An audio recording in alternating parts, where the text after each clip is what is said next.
we're talking about Trump's obsessions today, and I think which there are you had a many. yeah, exactly. And you had a very smart point, of course, before we started recording, which was that Donald Trump has two big obsessions. I would love you to tell us what you think they are. So I thought they were on display this week, and keeping in mind that we are still at war with Iran, and Donald Trump clearly does not want to talk about the war with Iran. He wants to change the subject. So I think we found out yesterday that Donald Trump is almost as obsessed with Jimmy Kimmel as he is with his bunker ballroom. And I think that that tells you a lot about Donald Trump's mindset. On the one hand, he is into this. He's got this fetish for authoritarian aesthetics. On the other hand, he remains this thin-skinned little boy who Mm-hmm.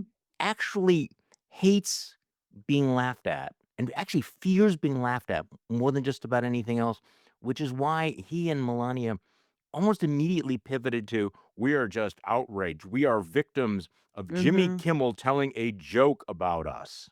Again.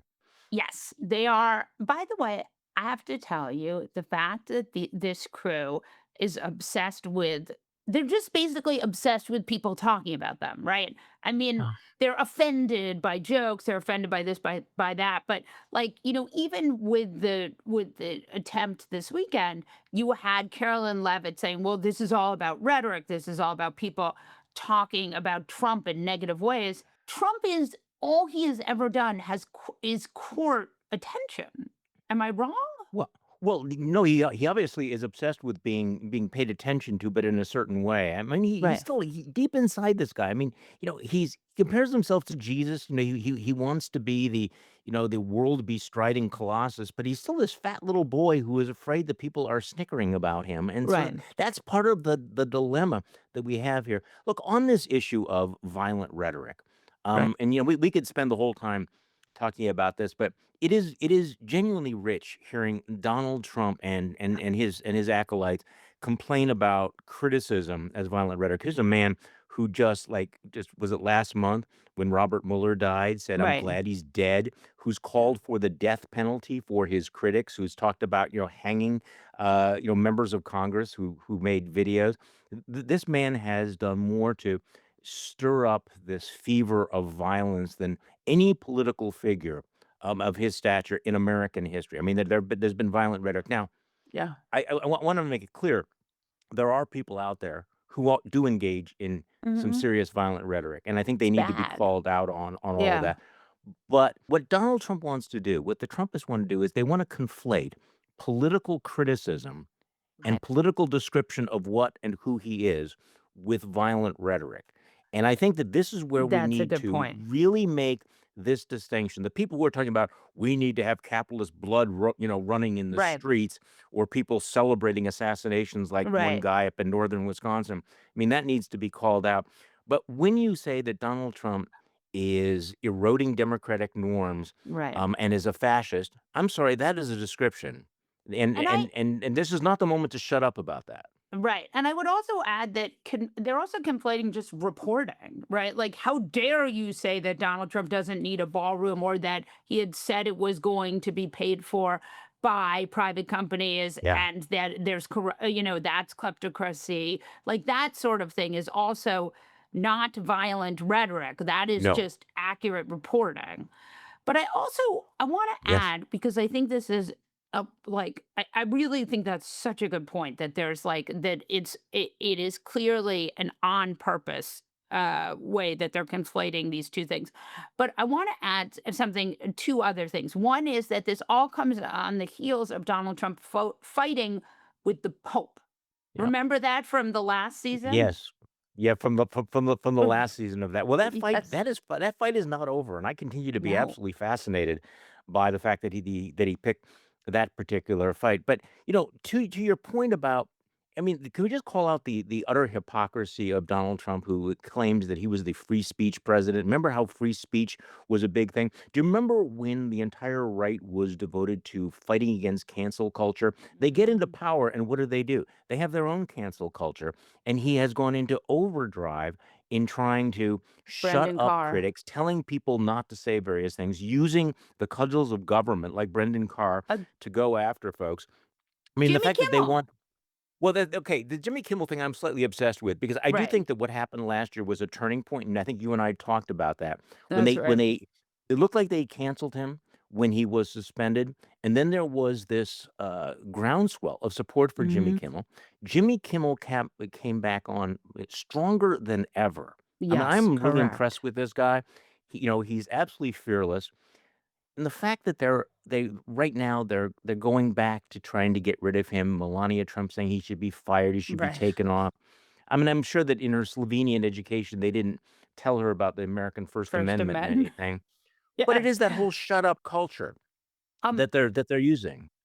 yeah, and I wanna add something which is when we're watching that press conference, there was a press conference yesterday, Mhm. I'm looking to the left of Kash Patel, and I see Justice Jeanine Pirro, a Fox News host, okay, known for pretty violent rhetoric, for saying Yes. things that are pretty beyond the pale. Yes. You called her Justice Janine Pirro. Maybe that was a Freudian slip because, Right, for Supreme for Court people who suit. go, it can't get any worse. Okay, so if Oh, Democrats yes. fail to win the Senate, I don't know. Maybe nothing is too absurd. Look, the fact that Kash Patel is the FBI director and Pete Hegseth is the Secretary of Defense tells you there is nothing that is too absurd. I mean, do you remember in a previous life when Matt Gaetz was going to be the Attorney General? So when we joke about Justice Janine Pirro, it's not really a joke at She's the all. RBG of MAGA. Oh my gosh. There, I don't know.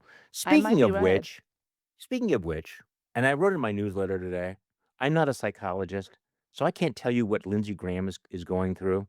Most of the MAGA toadies were content to just put out those little bleats about we need to build a ballroom because of what happened, which was a Right. complete non sequitur with But hair on it. I mean, you know, I'm Meghan McCain. oh, I don't want she's to the hear worst. another word against that Yeah. ballroom. Go on. Yeah, that's right. Yeah, Meghan McCain, whose brain has been broken so many times. I don't know. But Lindsey Graham, not content with that, comes out and says we ought to have the taxpayers pay for most of all of this. And everybody, even Republicans, are going, well, wait, the bunker ballroom was supposed to be paid for with private donations. And now, Lindsey Graham, Donald Trump's chief, most enthusiastic, desperate fluffer, comes forward and says, no, we need to stick the taxpayers with the tab for all of that. Insane. And boy, I'm talking about populism losing losing the narrative here. It's like with everything that's going on, we really want the taxpayers. And by the way, if a government has enough money if the government has $500 million to bail out the world's shittiest airline, Spirit Airline, and another $400 million to pay for Donald Trump's grotesque ballroom, then obviously Republicans have sort of decided that taxpayers are a bottomless pit, right? There's an infinite amount of money they can suck out. The Trump administration started with the richest man in the world cutting NIH funding, right? National Institute of Health funding for cancer research because it Mm, was too expensive. So he yeah, cut the way the funding worked. So we've lost a lot of science. And in fact, earlier this week, Robert Kennedy Jr., who you may know as having a I've heard. brainworm. Yeah. He Yeah, said we are the raccoon losing the penises. science war to China. Oh, really? How did that happen? Huh. Maybe when you fire all the members of the National Science Board, that's probably not a great move, right? That you're doing all of that. I mean, this is, I don't know who first said it, but, decline is a choice. Mhm. And this is not just decline, it is destruction. I mean, and, Yeah. and of course, the irony, I'm glad you brought this up because when you think of all the things that were cut by the world's richest man, whether it was funding for AIDS research. And by the way, AIDS is making a Mhm. resurgence around the world. I know it's hyperbole sometimes to say, well, people will die because of X, Y, and Z. In this particular case, Molly, people will die. They are Yeah. dying. They have died as a result We of this because we we wanted may to save. die. I mean, We these are cancer cures that are not happening. Go on. Sorry. Well and because we couldn't afford it, because we wanted to be fiscally conservative, and Mhm. now Donald Trump now that the Republicans have embraced Donald Trump's, kakistocracy, we're just throwing out cash like Skittles to Mhm. the least worthy people you can have, but I don't know. I have to say, though, that after the shooting fortunately, it was not a tragic shooting, but after the shooting on Saturday, the way that MAGA sort of shamelessly pivoted to the ballroom, I mean, I have to admit, I'm endlessly entertained by all of the sycophants who bleated out identical things. You know what I wrote? I thought Meghan McCain had when I first saw it, when she said, "People, I don't wanna hear another fucking word about the ballroom," Yeah. and I thought, "Well, this is gonna be the dumbest tweet of the night," and no, I was wrong because there were dozens saying exactly the same thing. The message discipline, but also kind of they self-identified themselves. It was like, who is the most shameless toady out there? And they're all like raising their hands, going, I will tweet out this incredibly stupid thing about the ballroom. And the fact that Meghan McCain, John McCain's daughter, was like first out of the shoot. Well, I mean, clarifying moment. And you, I'm sure you knew John McCain. Well, I met him and I supported him at one time. And he was, I think of like in some ways the best of what modern Republican Party was, right? He had been a captive. He had, I mean, that there's that moment where he says, no, Barack Obama's not, and he goes Yes. into, yeah, Okay, he was a serious man, and I'm glad you mentioned that because yeah, I've thought about that moment where somebody was at a rally and was saying you should denounce this Muslim, and he said no, no, no, we're not doing that. He's a good man. He's a family man. That's the kind of thing that is almost inconceivable in Republican politics these days. Also, John yeah, McCain was serious about matters of war and peace. Now, people might think, well, he was a warmonger. No, he's somebody that understood what was at stake, what it meant. When he came out against torture, he yeah, spoke from personal experience. And now we have a president who has this, and when I say a fetish for brutality and torture, I mean that quite literally. By the way, kind of got lost in the shuffle. You see that Trump is wants to bring back firing squads for right, execution. Now, right. what's that about? This is like a man with like all of his lurid fantasies of cruelty he is trying to implement. That flows right from Donald Trump. John McCain never would have gone along with that kind of Right. shit. Well, and John McCain was in fact tortured in a prison camp. Yes. So he had all sorts of problems from it. But that is the question of like why you have people who have served run the armed forces. What I've actually been really struck by in this administration is this administration has tried really really hard to make the military more sort of bring them back in time to a time when I they know. weren't as diverse, the time before Vietnam, when it was more segregated and people were, that the military was crueler and not as diverse and not as egalitarian. And what I've been really struck by is that we've seen that our military has operated in a way that has been really successful, and our political leadership has been a freaking disaster. Like at every point, we've seen the military I know. do well and the leadership be just terrible. What a split screen. And by the way, speaking of which, I have to mention this too. Did you, when Donald Trump called into what the Squawk Box the other day, and and somebody giving him a sheet about how long wars were, and he's reading it. Well, World War I was this long, and World War II was this long, and I've only been at this for 5 months. It's actually only been 2 months, but he's Right, lost track of it right. already. But then he said, and the Vietnam War, I would have won that very easily. This Yeah, is the war that where he dodged the draft claiming that he had bone spurs. He died he and, what he said that his avoiding of venereal disease was his personal Vietnam, and now he's saying he would have won. This is a man who is so deeply, deeply unserious about all of this, which again, let's go back to the Trump obsession, that in his brain right now, if you had to do a map of Donald Trump's brain, there'd be, Iran over here, and there mhm, would be, retribution big here, and then there's right. the ballroom and the arch. What is that about? Except I did my podcast with Ann Applebaum, and she says, She's great. this is a feature of authoritarians that they they have a fear of they wanna last. It's like Mm, Donald Trump doesn't wanna be laughed at, but he also doesn't wanna be forgotten, so he basically wants to, create all these monuments to himself. But yeah, it it's is true. interesting that at a time when there's so much going on, that this is the number one thing. If you woke him up at 3 in the morning and said, "What do you care about more than anything else in the world?" I think he'd Yeah. say the ballroom. I mean, honestly, I think he would say the ballroom. Well, it also feels like really all that Donald Trump is interested in is is building stuff and tearing stuff down. Like that's the part of the presidency he's really interested in.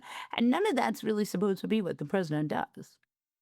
No, but, he wants to redesign Washington DC in his Yeah. own image, which is like, and I'm not gonna go there, I'm not gonna go to Godwin's law, but there were other leaders who, in the twilight of their reign, were Mhm. obsessed with all of their architectural projects because this was how they were going to have the thousand-year reign. Now, you notice I'm not Yeah. mentioning anybody by name, Mhm. but who else had models of what the city would look like, when everything was over? But I'm just hoping, by the way, since we're wandering around here, I'm going to be very interested to see what Disney and ABC do now with Jimmy Kimmel. I am assuming Mm. that they are not going to cave in this time. It would be a Yeah. disaster Yeah. if they did, but you know, but isn't it interesting that this all flows from that White House Correspondents' Dinner that was supposed to be a celebration of the First Amendment? And what's the big takeaway from this? That the President of the United States actually wants to take away the First Amendment rights of Jimmy Kimmel. I mean, it's just Yeah. the irony.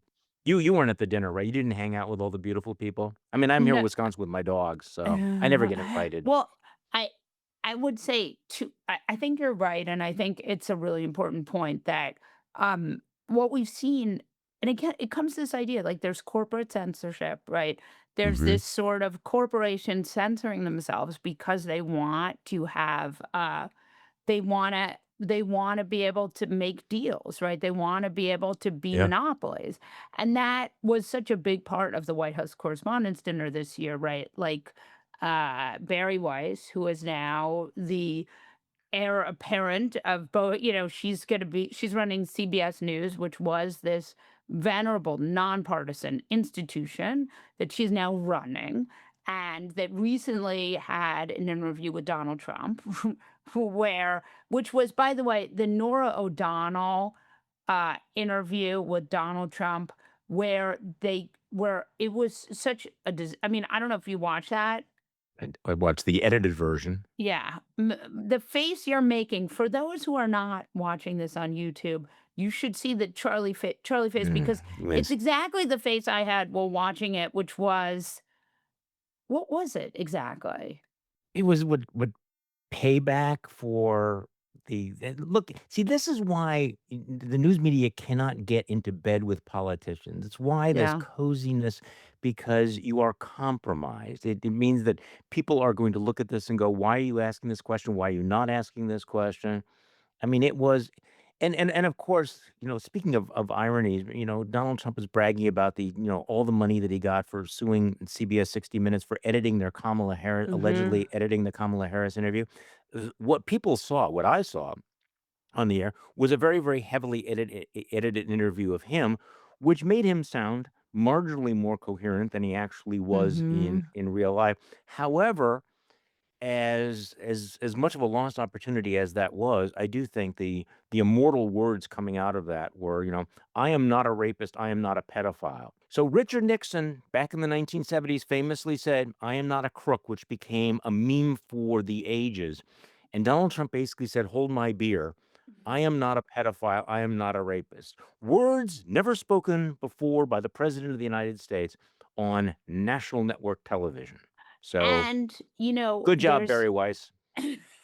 and there's Molly's Law, which is if you're defending yourself, you're losing. Yes. Well, I mean, the funny part about that, of course, was she didn't even ask him. She read this thing, and it was like, "I am not a rapist." And she said, "Well, you think he's referring to you," which I actually did think was kind of an interesting moment. It's Yes. like, you're protesting a bit much. I mean, like, yes, I don't like rapists either. Oh, but why did you think he was talking about you? And by the way, does he still owe E. Jean Carroll $80 million? Has he I paid th that up yet? He certainly owes her 5. Okay, I think he fine. might owe her more, but, Cut the uh, check, man. Charlie Sykes, you're the best. I hope you'll come back. Anytime, anytime, as you know.